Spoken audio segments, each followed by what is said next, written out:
We might stand to gain almost $1 trillion, $500 billion when all is said and done from tariff revenue. And that's in addition to all the positive news in the economy. The stock market still near record highs. You have job unemployment going down, inflation stabilizing, all of this with tariff revenue, historic tariff revenue. So I have to ask, looking at all of this, you have to feel pretty good about this strategy, right?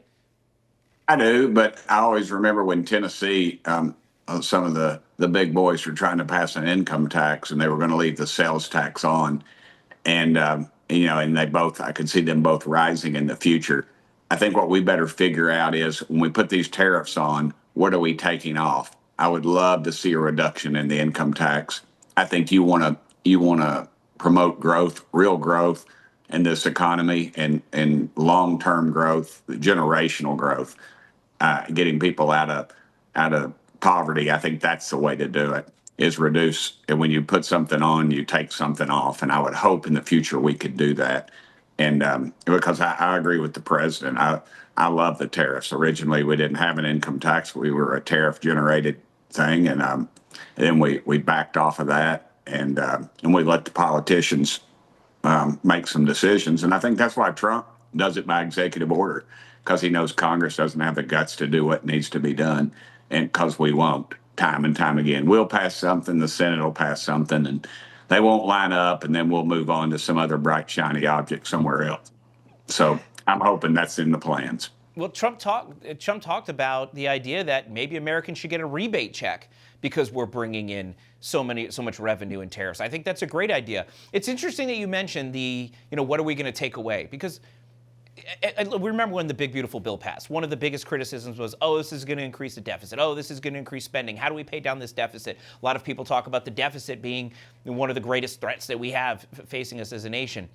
How do we balance, though, bringing in revenue and also cutting taxes? Because if we don't pay down that deficit with the extra revenue and we instead cut taxes, inevitably we find ourselves in the same place, and the deficit still goes up, and we're just not taxing Americans as much, which Americans would like.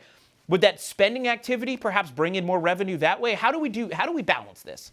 I think you're going to have to be done by executive order and in some shape, form, or fashion. And then I think Congress needs to follow up with some meaningful legislation, and maybe not a strong letter or months-long hearings of minutia that amounts to absolutely nothing but lobbyists getting paid. That's what I think's got to happen. I hate raining on everybody's parade, but I just think Washington, D.C. is broken, and we've got to fix it. We got to do better than 15% of the population going to vote. And people got to pay attention, and they got to start throwing some people out that aren't doing what they say they're going to do. And that generally, I think, would lead to a more thrifty Congress. If they got a little fear of losing their jobs, brother, I could see some congressmen and voting and doing what's right for a change. Well, look, this is all very positive news for people. They're hearing that we're getting tariff revenue. Now, the fake news, of course, is suggesting that I get so annoyed when I hear this talking point because it's so fake, and I think you know exactly what I'm going to say. The fake news keeps saying, this is a tax on the American people. This is just yet another tax. These tariffs are a tax on the consumer. But if they actually pay attention to what's going on, prices are not increasing. Manufacturing is coming home every single day. Look, after the meeting Trump had with the South Korean leaders, more manufacturing in the United States. The deals keep getting better, and Americans are getting the opportunity that brings. And so can you talk a little bit about how these tariffs are actually bringing higher-paying jobs and manufacturing back to America, which makes America more prosperous and isn't a tax on consumers? No, it's not actually. With the competitive nature of pricing, of course, somebody offers it for a penny less, you're going to go with a penny less, and that's still available to the public. But what Trump understands that I wished Congress would understand is that these people overseas are buying and paying for these lobbyists, these K Street lobbyists that shower politicians with contributions and trips and things like that, and they're not our friend. And Trump realizes that, and I think that's why you're seeing this legislation.